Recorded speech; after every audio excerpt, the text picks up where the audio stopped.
Bonjour Bersailles, bonjour à toutes et à tous. Nous allons donc vous proposer notre sélection de la semaine. Fin du conflit à la Colas, filiale d'une multinationale spécialisée dans la construction et la réparation des routes. Les mobilisations en faveur de la rénovation et de la reconstruction de l'hôpital de Trinité ne faiblissent pas. 21 octobre 1801, 21 octobre 2020, message de Luc Renette à la jeunesse guadeloupéenne.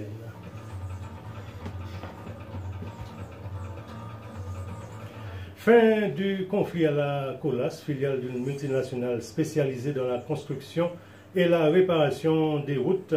Après l'annonce par la direction de la Colas d'un plan de licenciement prévoyant la suppression de 28 emplois ouvriers, soit près de 39% des effectifs, des salariés ont été contraints de se mettre en grève pour défendre leur emploi. La mobilisation avait débuté le 25 janvier dernier avec le soutien des syndicats CSTM et CFDT.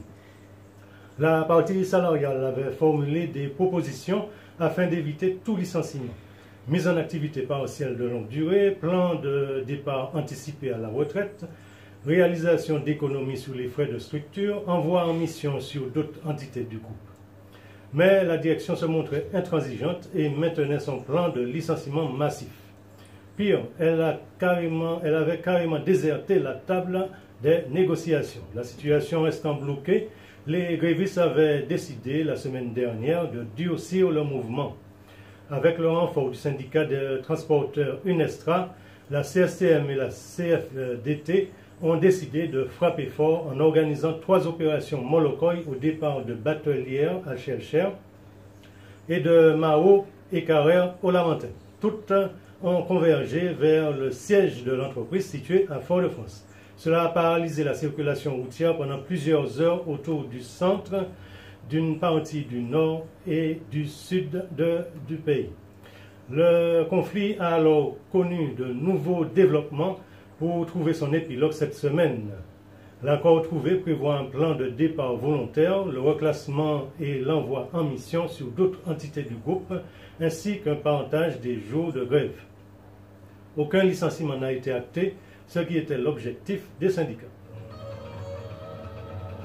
Plusieurs mobilisations pour défendre l'hôpital de Trinité. Le combat pour l'octroi des moyens matériels et financiers pour la rénovation et pour la reconstruction de l'hôpital de Trinité se poursuit. Plusieurs mobilisations sont à noter. Le mercredi 10 février, l'UGTM, les élus, dont le maire de Trinité et des anonymes, se sont mobilisés devant l'agence régionale de santé pour exiger des garanties quant à la reconstruction de l'hôpital.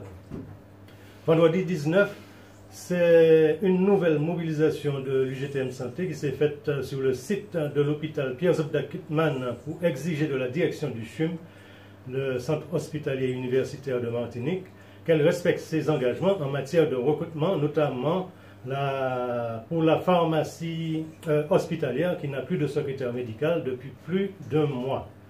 Alors qu'au terme des accords signés en 2017, tout personnel absent depuis 4 jours devrait être remplacé. Une situation qui rajoute aux nombreuses anomalies rencontrées à l'hôpital de Trinité. Suite à ce mouvement, le service administratif du CHUM a été paralysé. De nombreuses mobilisations et de nouvelles mobilisations sont prévues pour les jours à venir. 21 octobre 1801, 21 octobre 2020. Message de Luc Renette à la jeunesse guadeloupéenne. 21 octobre, ce n'est pas une date choisie par hasard pour écrire sa lettre. C'est un 21 octobre 1801 que les capitaines Ignace Gédéon et le chef de brigade Pélage se rebellent à Pointe-à-Pitre contre le pouvoir colonialiste et esclavagiste français. Message donc de Luc Renette à la jeunesse guadeloupéenne, jeune de Guadeloupe. Au crépuscule de ma vie, j'éprouve comme une nécessité vitale de m'adresser à vous, car vous demeurez le seul espoir pour notre pays et notre peuple menacés dans leur existence même. Un peuple qui vieillit et dont la jeunesse s'en va, faute de perspective, est un peuple en voie de disparition, voire de remplacement. Un pays qui subit des agressions de toute nature sans avoir le moyen juridique de sa protection est un pays à genoux, bientôt incapable de nourrir sa population et lui assurer la prospérité. Comprenez que peuple et pays ne font qu'un, que le premier doit sauvegarder le second pour prétendre à une vraie patrie qui donne une substance à son existence et à son avenir. Pour notre malheur, nous n'avons connu depuis l'abolition de l'esclavage en 1848 et à de rares exceptions près qu'une classe politique qui doute de ses capacités humaines, une classe politique sans estime de soi, qui trouvait naturel et qui trouve encore naturel que des Français, donc des étrangers, nous dictent leur volonté. Oui, j'affirme à la face du monde que les Français sont des étrangers qui se sont imposés ici comme dans leurs colonies d'Afrique, d'Asie et d'Amérique par le meurtre, l'assassinat, le sang, la déportation, le viol, la mise en esclavage, la torture et le travail forcé. C'est l'exacte vérité que nul ne peut contester. Ces gens-là, ces Occidentaux qui rusent en permanence, ne sont pas nos amis, qui considèrent notre pays comme leur bien, comme leur possession. Ce sont des naïfs. Certains d'entre vous ont pris de la distance vis-à-vis de notre histoire et de notre pays, se croyant citoyens d'un monde sans frontières, sans réaliser un instant qu'ils ne sont même pas des citoyens, de par la condition qui est la leur. Jeunes de Guadeloupe, avez-vous entendu l'appel à la liberté d'Ignace et avez-vous bien compris le sens du message légué par Delgrès s'adressant à nous et à vous en mai 1802, affirmant que d'autres plus heureux conquéreront, eux, cette liberté qu'il nous fait qu'entrevoir. Ces autres, c'est vous dont la mission est d'arracher la liberté de votre pays et de votre peuple, quel qu'en soit le prix. Car cette liberté conditionne votre identité et votre dignité, ainsi que celle des générations à venir. Mener ce combat pour la décolonisation, c'est notre devoir, c'est notre devoir. Vous me direz qu'il existe une voie moyenne qui est l'autonomie, qui semble plus raisonnable, plus accessible pour notre peuple, plus acceptable pour Paris, qui nous permettrait de prendre un certain nombre de décisions sans en référer à la puissance de tutelle qu'est la France.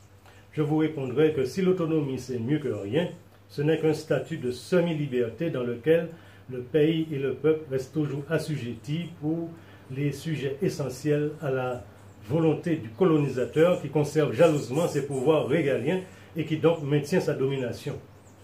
Jeunes de Guadeloupe, qui adhéraient de plus en plus à la cause de notre nation, à la cause de la liberté, dans une sorte de résurgence, sachez que la liberté ne se partage pas et que l'objectif vital pour chaque peuple est sa pleine souveraineté. La fin de l'humiliation permanente, la vraie dignité est là et nulle part ailleurs. Nous n'avons pas simplement une part d'humanité, nous sommes l'humanité, au même titre que tous les hommes et femmes de la planète. Et retenez surtout que nul n'est supérieur à nous. Enseignez cela à vos amis, à vos parents, à vos enfants et faites-le savoir au monde entier. Et vous serez respectés. Avez-vous vu comment nos voisins, qui sont libres de leur destin, gèrent avec efficacité la pandémie planétaire du Covid? Avez-vous vu comment leur croissance supérieure à la nôtre génère un authentique développement alors même que nous sommes soumis à des intérêts étrangers? Connaissons une croissance artificielle sans développement. Ayez confiance en vous, ayez une haute estime de vous, soyez fiers de vos aïeux, qu'ils viennent d'Afrique ou d'Inde. Ayez toujours la tête haute face à l'autre, ne baissez jamais les yeux. Les institutions qui nous régissent en Guadeloupe ne sont en aucun cas des collectivités majeures incapables qu'elles sont de décider sur rien de fondamental. Les députés et sénateurs reconnaissent désormais publiquement leur peu de poids dans les décisions prises à 7000 km de nos réalités et qui nous impactent. Jeunes de notre pays, la Guadeloupe, vous avez le pouvoir d'agir. Vous êtes les héritiers d'une histoire valeureuse dont le point d'orgue a été la rébellion armée du 21 octobre 1801 contre le pouvoir esclavagiste de Napoléon, héros des Français, mais bourreau de nos ancêtres. Cette rébellion victorieuse a consacré le premier gouvernement provisoire de la Guadeloupe, N'oubliez jamais que nos frères d'Haïti ont su battre l'armée française de Napoléon à Vertières le 18 novembre 1803 et accéder ainsi à la liberté. Ne renoncez jamais car un peuple ne peut renoncer à lui-même, comme l'affirmait notre camarade et philosophe Henri Bernard. Ne renoncez jamais comme nous le recommandait notre force, avec force plutôt, Nelson Mandela, à mon frère de combat Garcin Malsa et à moi-même, le 4 juillet 1995 à Sainte-Lucie. Avec toute l'énergie dont vous êtes capable, engagez-vous sur tous les fronts avec détermination, mais en bonne intelligence pour accomplir votre mission et prendre le pouvoir pour et avec le peuple. Au nom des ancêtres courageux qui avaient rêvé de liberté et au nom de vos enfants dont vous serez les exemples pour leur avoir restitué leur identité et leur dignité dans un pays devenu juste et prospère. Saki Vaillant, levez la main.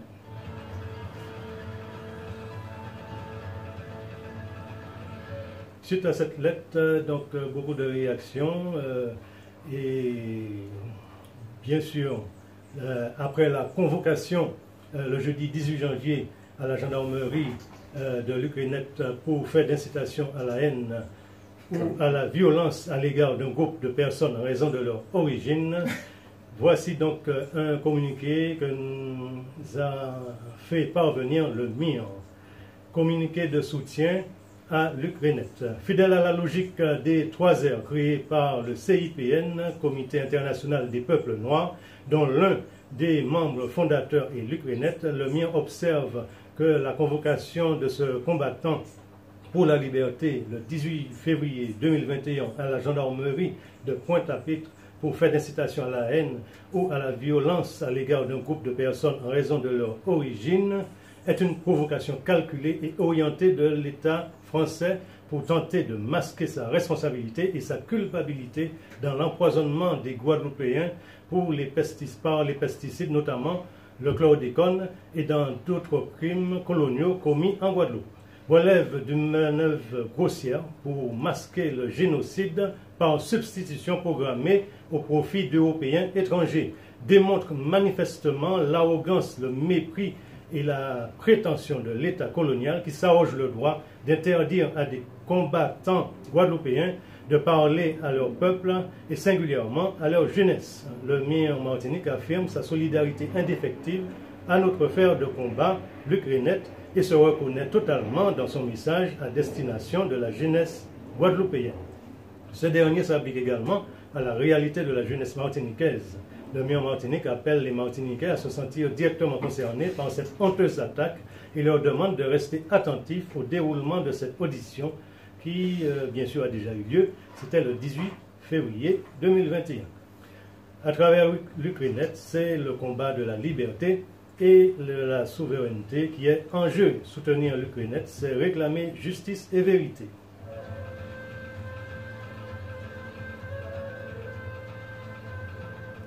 Voici donc la fin de notre sélection. La parole Fondoc, l'ignorance mène toujours à la servitude, alors participons à l'information de tous pour que nous ne soyons pas des marionnettes aux mains des dominants. Soyons vigilants donc et faisons circuler ensemble l'information alternative.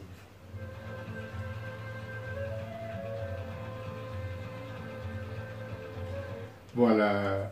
Merci en pile Thierry pour synthèse là.